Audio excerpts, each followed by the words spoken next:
Initial estimates from the storm's destruction are now being released, and much of it is not covered. Homeowners in Florida and other states along Hurricane Ian's path could face uninsured losses as high as $17 billion due to flooding damage, according to new estimates released by CoreLogic. The estimates show that damages not covered by insurance will be between $10 billion and $17 billion.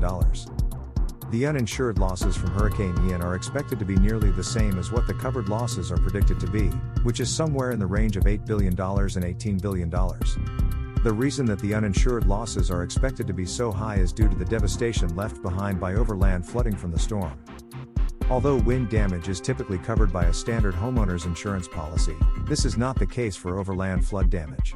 While flooding damage from a broken pipe or from rain coming in through a window broken by wind would be covered, water coming in from rising waters due to flooding, such as from excessive rain or storm surge, is not unless specific coverage was purchased.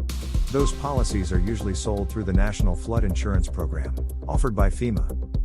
Only about 13% of Florida homes were covered by NFIP policies when Hurricane Ian hit.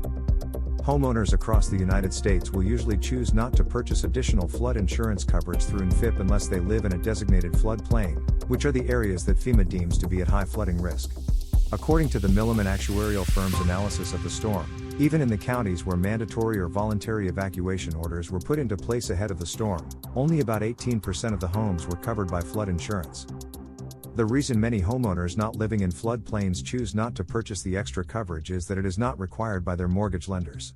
However, this doesn't mean that their homes are not at risk of damage flooding. This is particularly true of the record-setting storm surges brought up from the Gulf of Mexico as Hurricane Ian made landfall in Florida, sending water rushing up into homes and flooding entire streets.